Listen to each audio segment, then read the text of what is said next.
Does this work? Doesn't sound like it. Does it?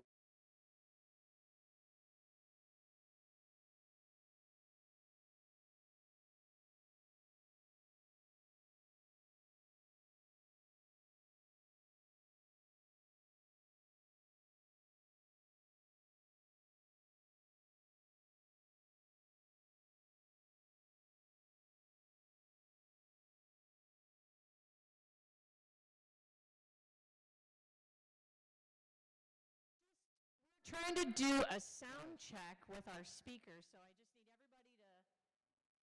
Okay, now Guy, go ahead and say a few words. I'm sorry that I'm so early. That is perfect. That is perfect. Perfect, perfect, perfect. I love it.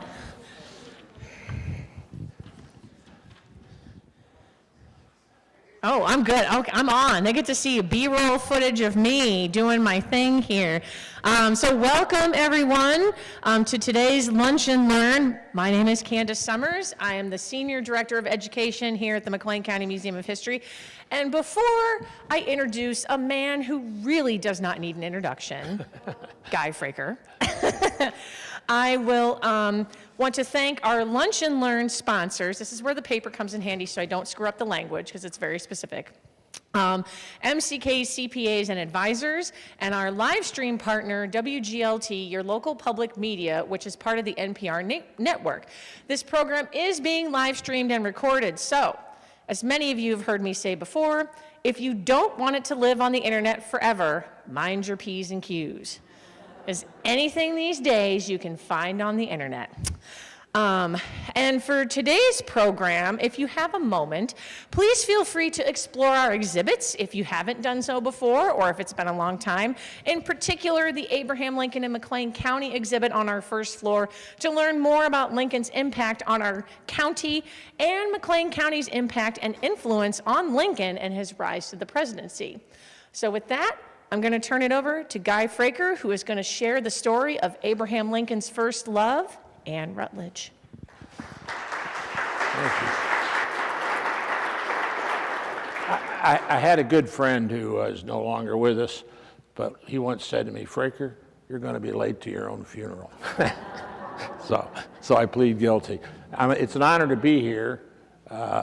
This is a significant organization. I've traveled the circuit, of course, doing my work, and I've been to all the county museums, and there's none the equal of this one. Julie Emmett gets a lot of credit as the executive director. This lady here is fabulous, putting up with me about this thing, constantly reminding me we were doing it. And I think she called me yesterday to remind me, but she didn't tell me to be on time, so.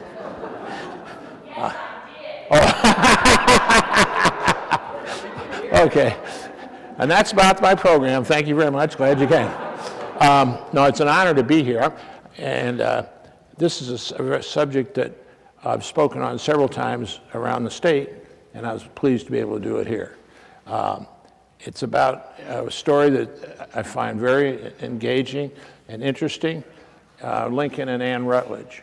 And how many of you have been to New Salem? Let's see, a show of hands.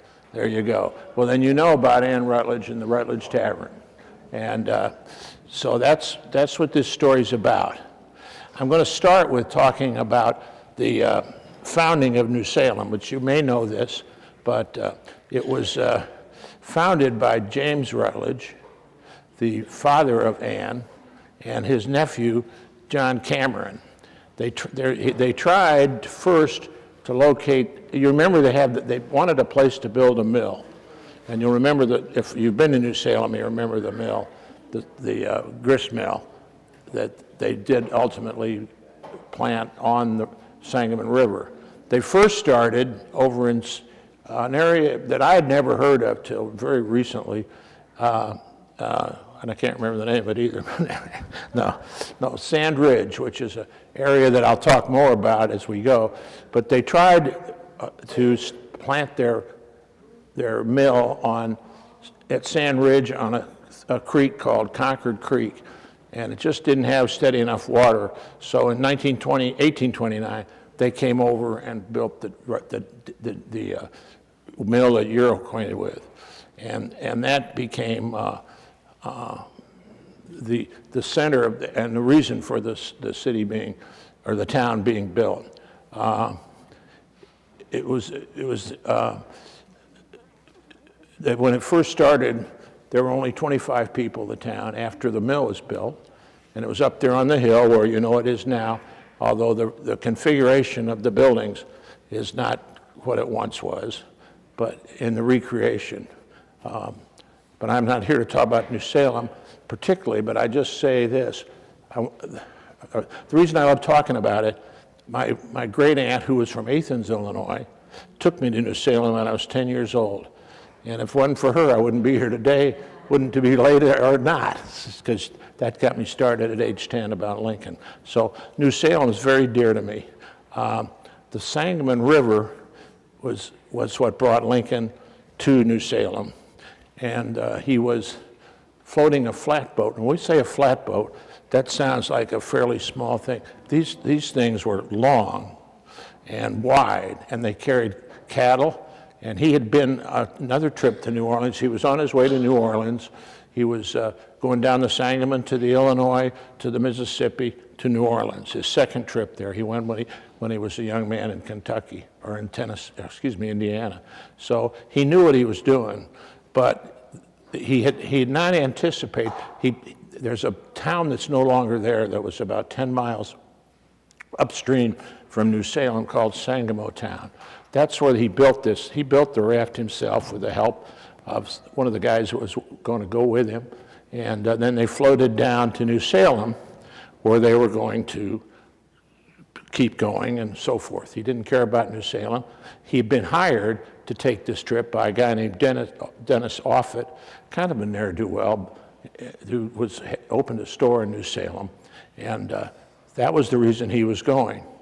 On the 19th of April in 1830, that's when Lincoln got to New Salem and got this huge flatboat stuck on the dam.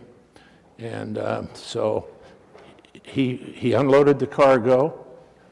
The boat was in danger of sinking, and he shifted the cargo, asked for a whatever you call it, drill bit or auger or whatever, and drilled a hole in the boat so that it could drain out. Then once the water was out, he tipped it, made himself a plug from a tree limb, put it in the hole that he drilled, and off to New Orleans. When he's so impressed the people of New Salem, because you can imagine in this sleepy little town, this is a big deal, see this boat stuck on the dam, and watch the disaster.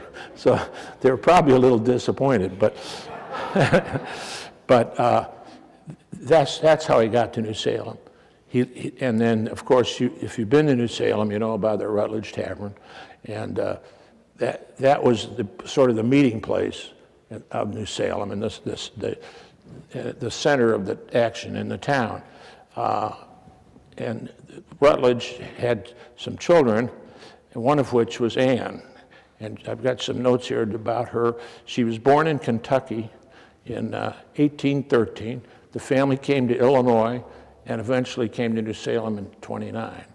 And by all accounts, and of course you wouldn't expect somebody to say, well, this was a real hag, this girl Lincoln was interested in. But by all accounts, she was the most comely gal in the village. She was 5'2", 120 pounds, auburn hair and blue eyes. So and the snag for Lincoln, when he first met her, they were just friends. He was staying at the tavern. It's a very casual relationship. And she was engaged to a guy who went by the name of McNeil. And he was very successful in New Salem. He made a lot of money. They became engaged. And and then he said, he told her then, when they were engaged, I have a confession to make, my name is McNamar. But the reason I'm using an alias, my family is worthless back in New York, and I don't want them to find me because they'll expect me to share my earnings with them. So she bought that, although it sounds suspicious to me.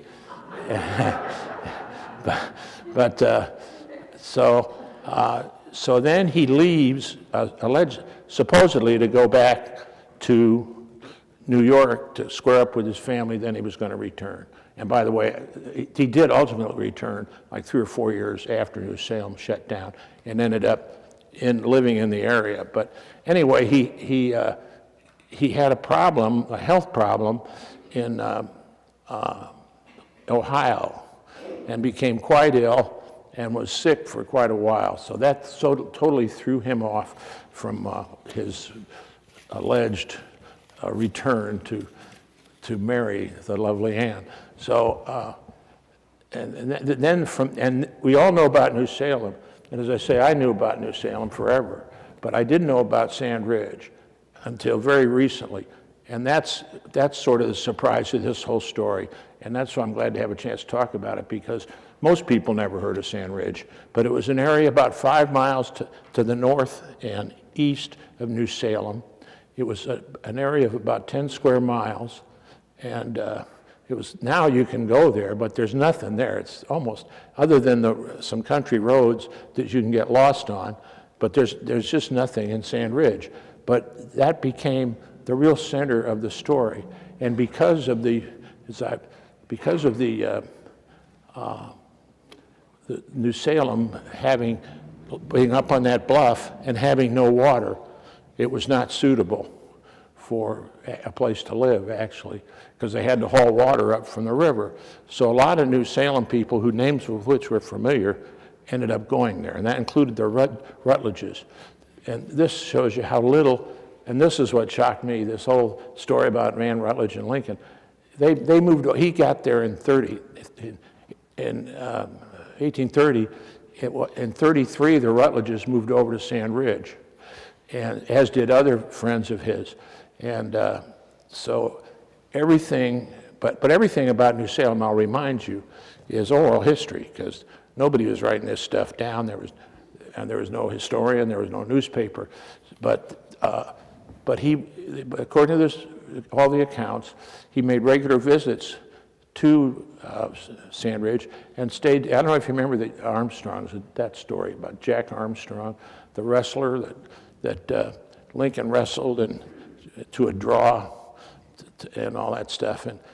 And by the way, Lincoln was a great athlete. I wish the line I had him, to tell you the truth. So he went over there and spent a lot of time that I always thought he was living in New Salem at Sand Ridge. He stayed with the Armstrongs, and that was quite a close relationship. And you may remember, this is a whole other story, but if you remember the Moonlight trial, that later in like 1857, when Lincoln used an almanac to get a man freed from a trial in Beardstown, that was Hannah's son, Duff Armstrong. So that's how close they were. And she went to Lincoln when her husband was charged with murder and got him, based on their long-time relationship, got him to defend that case, successfully, of course. So all this time he's over there, this relationship developed and developed and developed and developed. And by the way, I'm telling you the story as it's told. Then I'm going to tell you about the doubters, because that's what makes this story really interesting. So Lincoln went over there frequently, and that's where the relationship really developed. And it's a wonderful place to go. I'm a big fan of places because there's almost a sense of the people that were there.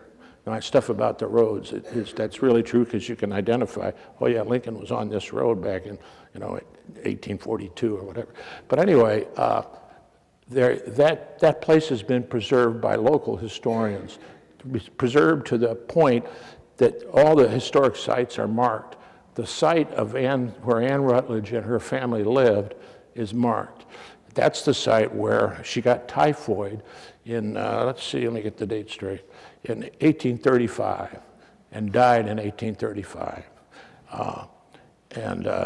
Lincoln, there's no question about Lincoln being totally destroyed emotionally. But now, skeptics say, well, he was just that kind of a guy. He could get upset easily and so forth, and he was an emotional person. But it's pretty apparent, and most contemporaries tell the story of Lincoln. A guy named Green, who was a neat guy, lived close to New Salem, said they took all the knives away and hid him because they thought Lincoln might hurt himself because of his grief over the loss of Ann. It was beyond measure. And now to go back to Sand Ridge, I did not know of this site till, maybe 5 years ago at the most. There's two Concord cemeteries. They're named for this creek, the creek I mentioned, the Concord Creek, and that's where Ann Rutledge went to, and that's where she died. And that place is marked. So where Lincoln went, she was in extremis, so according to the stories, so she couldn't have visitors and all that. But she was so distraught because she was going to die without seeing Lincoln. They summoned him, and he went and spent about an hour with her and came out sobbing because he knew he'd never see her again. And that's the story. And that was the end of the romance. Her death was a little tough on the relationship. But so that's the story, and the question is, do people believe it or not? And that's what I'm going to talk about next. The people of New Salem knew about this relationship, but nobody knew about it in the world outside. So as Lincoln became famous, nobody said, hey, whatever happened to Ann Rutledge? So it wasn't until 1889, most of you probably remember William Herndon was his biographer. He was Lincoln's last law partner, and he's the guy did all the research about Lincoln's early life. And if you believe it, it's good stuff. And the thing that bothers me, I'm getting ahead of myself a little bit, but the doubters on Ann Rutledge believe everything that's said by Herndon except this. Now, why would they not believe this is my question. But in any event, he spent a lot of time interviewing New Salem residents. And that's really his work, by the way. He did the same thing for Kentucky and Indiana. His work is really the only source for Lincoln's early life. So he was an amazing guy, and his contribution to the history of our country is substantial. And in the book is the first time people knew about it. And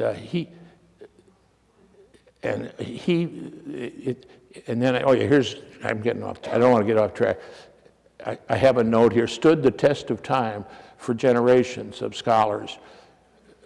Some of these names you'll know. Of course, Carl Sandburg, Ida Tarbell, you wouldn't know, William Barton. These were the great Lincoln scholars of the day. They all believe this story and report this story. And nobody doubted it. And then I'm proud to tell you that as a U of I graduate, I was always very, very proud in my ignorance of James Randall, who was probably the top Lincoln historian that ever existed or was ever employed at the University of Illinois. And he became a doubter. And part of it is, and I must say, I wish Randall had stood up to his wife. His wife is Ruth Painter Randall. She wrote two biographies, one fictional, one factual, quote unquote, of Mary Lincoln. She loved Mary Lincoln, and she so resented these outliers who would dare suggest Lincoln ever loved anybody except Mary Lincoln. Now, what bothers me about that is most of us have had relationships before we got married. So why would you be upset about that? But Mary was really upset about this and said it was a scheme for Herndon. She and Herndon didn't get along. He was a drinker. She thought he was not worthy of being Lincoln's partner. So they had a lot of hostility that survived Lincoln. So she just construed this to be just a thing he made up in order to get even. But so in 1953, the book I have these books by Ruth Painter Randall. I went once when I was I was graduating from U of I, but I found they were both deceased, but I found out what their address was. So I went to where their house was, but Randall, I think, pushed by his wife, who really made a cause.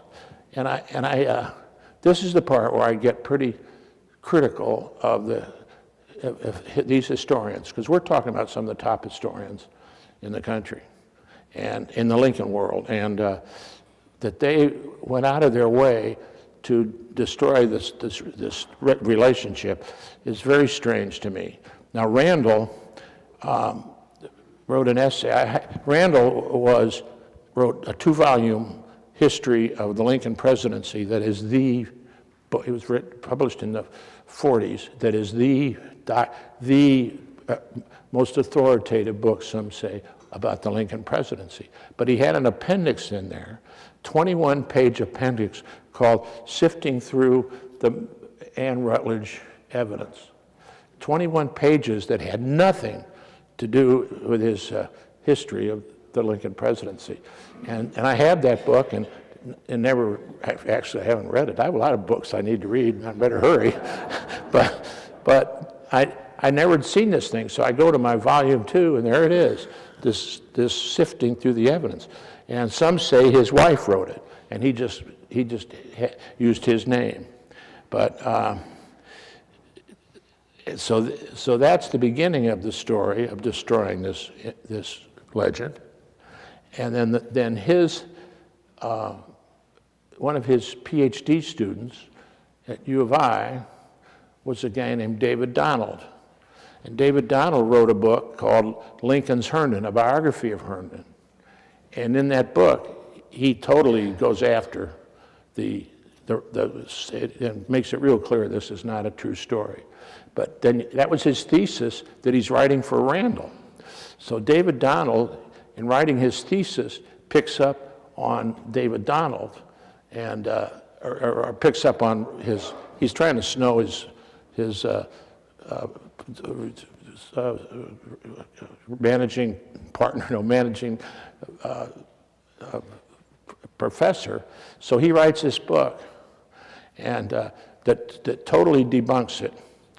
And so my notes are a little confused here, but this is so important to me. Let me check them again. Oh yeah, Lincoln's Herndon, that book I just mentioned by Donald. I went back and checked this because I'd never noticed this. It's dedicated, quote, to the Randalls is the dedication in the book. That's how devoted he was and how much credit he gave them for his career with this book. And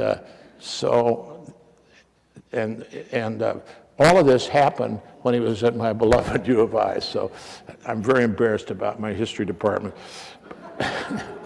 But that continued, and then along comes one of my real heroes, a guy who was up at Knox College named Doug Wilson. And Wilson is the guy that single-handedly restored this destruction by Donald. He wrote a book called Lincoln Before Washington. It was published by U of I Press, and he had tables in it. Herndon, there's a wonderful book that Wilson and his partner up there at Knox put together called Herndon's Informants. Herndon's Informants is all the sources that Herndon used to write his biography. And it's it's not a book to sit down and read page after page at 2 in the morning, but it's encyclopedic in its importance. And so it goes to these sources. And he has all the interviews. Herndon interviewed 24 New Salem residents. That's how thorough his work was. But, and as I say, but never mind, it's about Ann Rutledge. Ignore that stuff. But Wilson said, no, I'm not going to do that. So he did a score sheet in this wonderful book of what the 24 informants said. And these interviews were, 30, 40 years after New Salem, so that's why some people want to ignore them. But I don't know about you guys, but if you think back, you can tell a story about something in your life 40 years ago. It's sound and reliable for most of us. I do exaggerate some, but but here was the scorecard. One of the questions was, did they love each other, and was there a courtship? 22 of the 24 said yes, 2 said no opinion. Next was the question, was Lincoln truly grieved at Ann Rutledge's death? 17 yes, 7 no opinion. The last question was, did they have an understanding about marriage? 17 said yes, 2 no's, and 5 no opinion. Now the story is, the reason they didn't get married, before she was ill, and the story is they were going to get married, but her family wanted her to go to Illinois College, or a college in Jacksonville for women. I don't remember which one it was. And so she said, let me do that year of school. Lincoln was still working on becoming a lawyer. He said, give me another year to become a lawyer, then we'll get married. And then it was in the interim there in that year when she died. So that explains the failure of them to marry. There's one tangible piece of evidence, and I love talking about this book. Lincoln supposedly, well, not supposedly, this is well documented. Lincoln was a self-taught man. You can't say enough about this genius, about what he taught himself, and without an education. But one of his principal sources, and what president ever, and I can think of one that sure can't measure up against Lincoln's language, use of and command of the language. But this was the main source for him. It's called the Finch's, well, let me get the name right, because it is important. Kirkham's Grammar, I'm sorry. Kirkham's Grammar. Lincoln walked this is all documented. Lincoln walked 7 miles from New Salem to a guy's house named Vance, because he heard that he had the copy of this book. And when I say a grammar book, I'm talking, I've seen it, and I've thumbed through it. And that undersells this. This is the absolute Bible. It was published in the 1820s on the use of language, because there was very little actual texts on this. So he goes over there, borrows this book, and studies grammar in that book. Now, the history of the book is fascinating.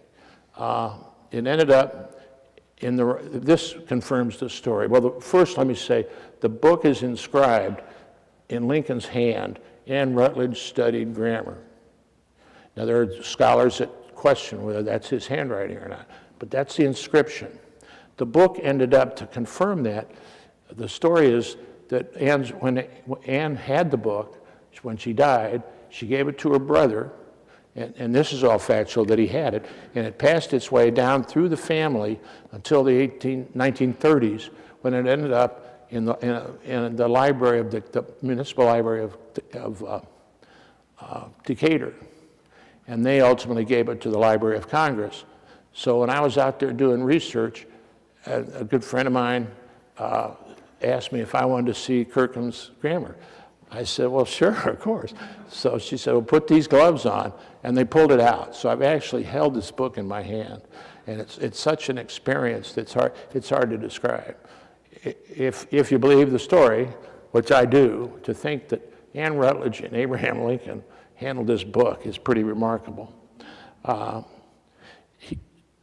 Then as to the cemetery, let me get back to that, because that's maybe the most moving Lincoln site I've ever seen. The old Concord Cemetery is where she was buried, and Lincoln would go there and visit there.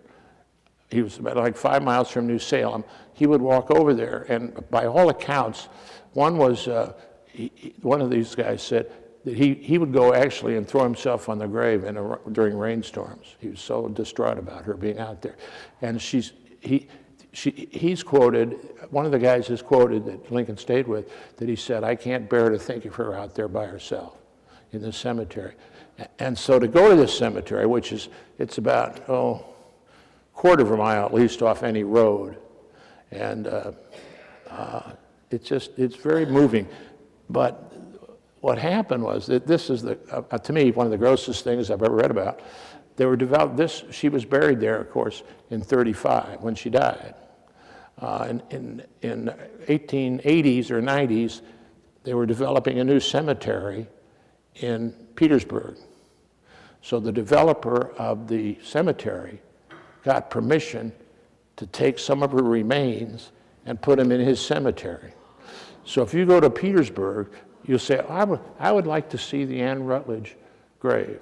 And you would go to this beautiful, huge stone with, I don't know if you remember Edgar Lee Masters, the poet from Petersburg. He wrote a wonderful poem about Ann Rutledge, which ended, I don't want to be light about this, but the last three lines were the dust of her bosom. And when I was a kid reading this, wow. You know? But anyway, and that's the grave that people, when you used to go to Petersburg, I'd like to see Ann Rutledge's grave. You go up to the cemetery, you'll see this beautiful stone. But there probably were pieces of her there. I mean, they say, one expert said, yeah, they got like a piece of her dress and some of her hair, but the rest of her is still there. But the other thing that bothers me, and a good friend of mine who's a Rutledge, collateral, of course she had no descendants, but he spent a lot of money putting this incredible gravestone on her grave in that cemetery.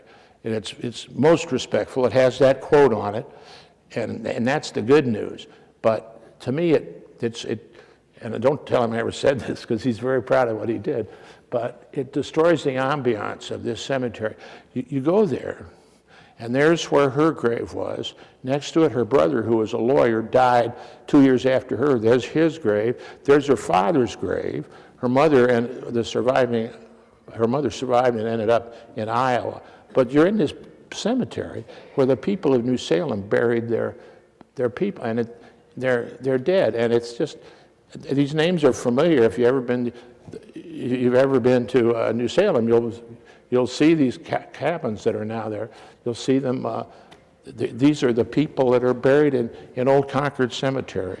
So that's an important part of the story, and the part that sort of touches me the most.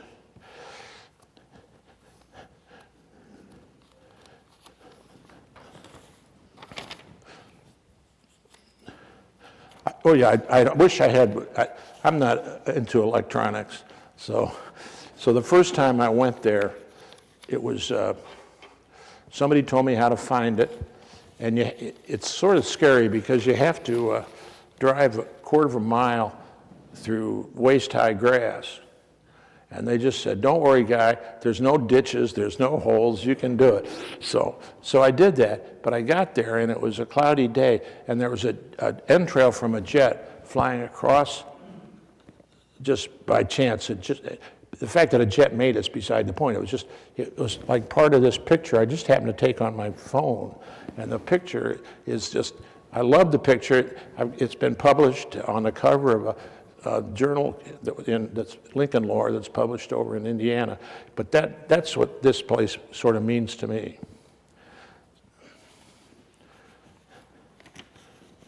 Now, just to kind of wrap up, and I'll be glad to answer any questions, is the local connection, Ann Rutledge. The museum here has a document that I gave them in a case, Funk versus Rutledge. And Funk was Isaac Funk. We all know about Isaac. He was represented by Azel Gridley, and I don't know if that name rings a bell, but Gridley's one of my favorite characters in our local bar. And you know, there's Gridley Antiques and all that stuff. And he was a real SOB, but he was a great lawyer too.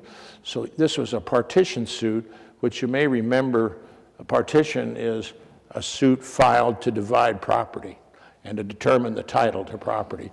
So Lincoln represented Rutledge, and I ended up, thanks to Marilyn Townley, her father-in-law had collected some Lincoln documents, and I ended up with this pleading from that case, but there was nothing about it, no numbers, no date, which limited its value.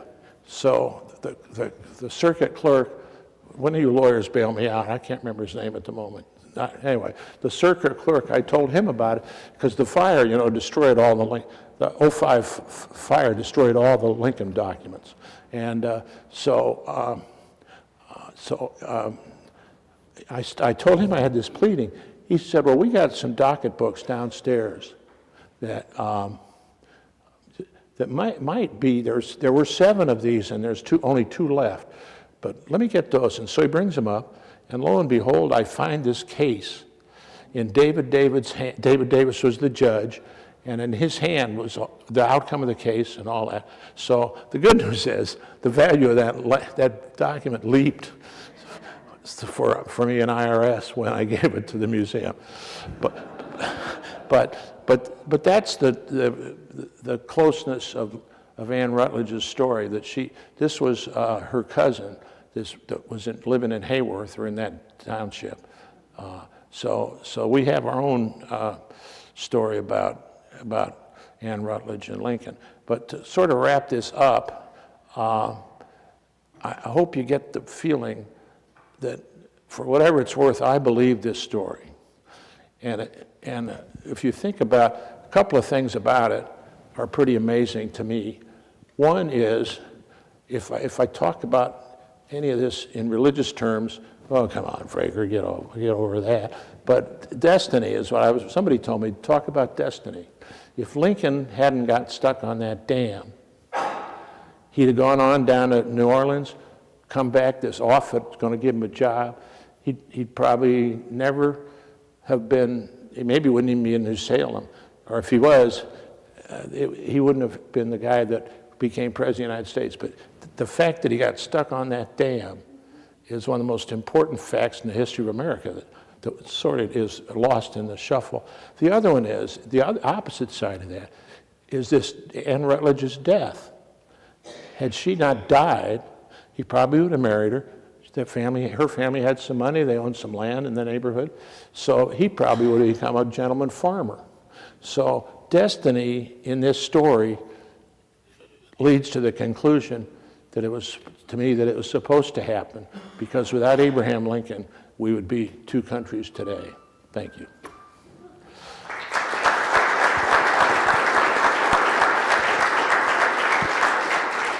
So we have time for a few questions. Before you ask your question, let me get to you with the microphone so the people tuning in online can hear your question as well. Any questions? All right, Steve? Yes, I was at New Salem the last year, and it seemed like they kind of downplayed Ann Rutledge when we were there, and I thought do you notice that at all? Oh, yeah. No, I think so, too. But I'm glad. I was going to talk about this, and I'm glad you brought up New Salem, because there's a place that's sacred ground to me, and it's just been rotting away, and the state has let it rot away. And Bill Brady, when he was state senator, with some pushing from me, got $2 million in the state budget to be spent on restoring New Salem. But I learned naively that putting it in the budget means nothing, because it's just for show, and there's no money behind that. But Pritzker you've probably heard of the bond issue, Build Illinois bonds maybe, that are used for highways. Pritzker has taken $9 million of those bonds to spend on New Salem. So it's going to be saved, and which is very significant, because if you think about historic sites in our country, I don't know of one that's any more important than New Salem. So,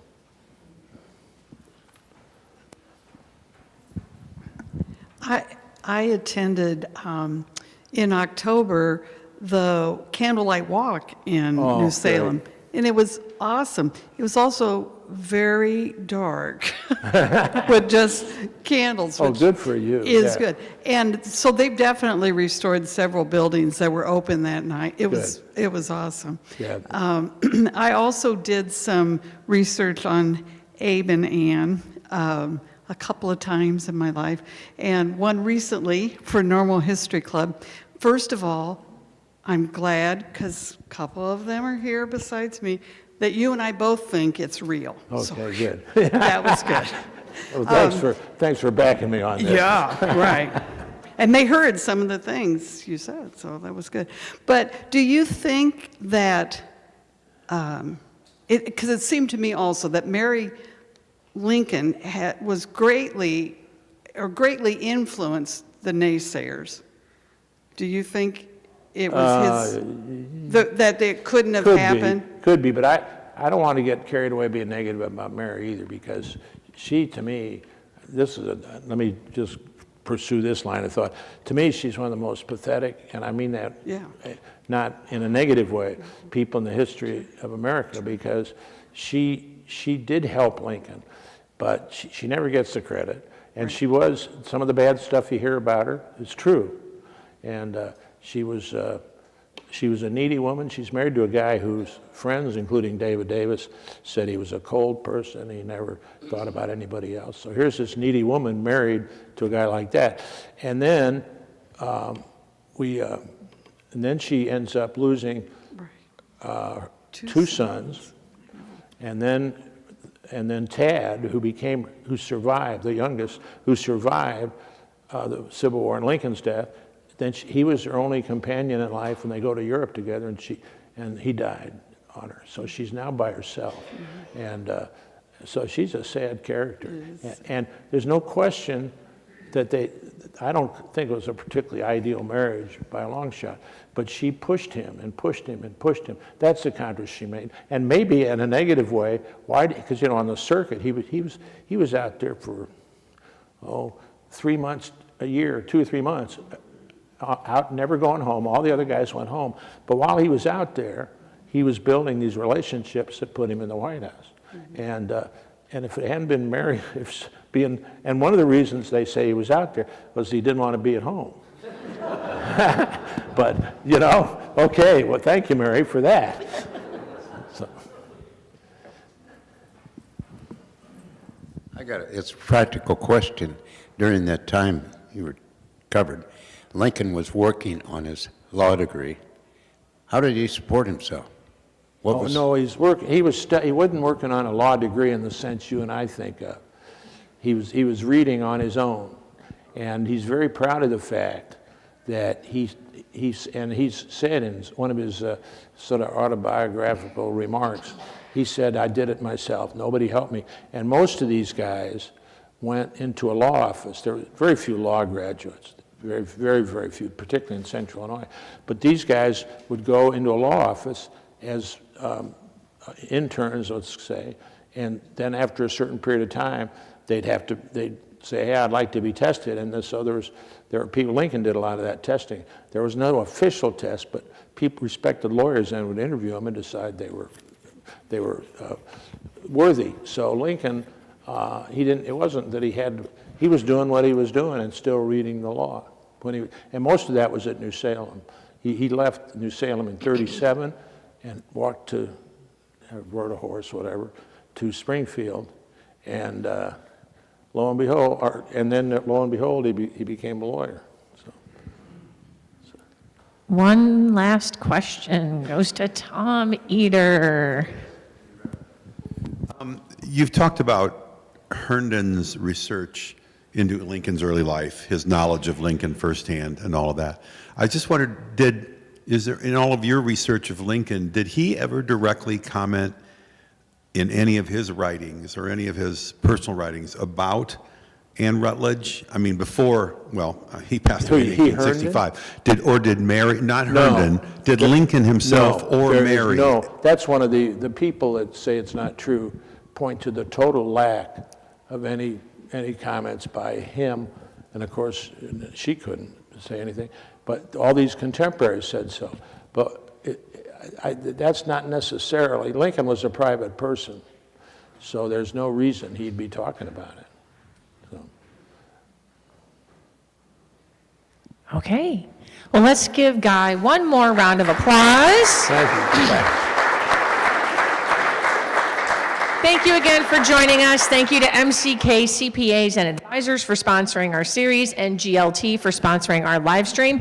I hope you will join us for our final program of the year next Tuesday, December 16th at 5:30 for a free holiday music concert in the courtroom with the Bloomington Normal Flute Club. The best part about this is you can bring your own musical instrument. They'll have music for you to play. How many play an instrument in here? Nobody wants to admit it. Oh, there was one. There was one. It's easy sheet music, probably like Jingle Bells and stuff like that. So please come back. To sign up to participate, visit our website, makehistory.org. Please clear those cookies out, folks. I don't want to see a crumb left. Thank you again, and happy holidays.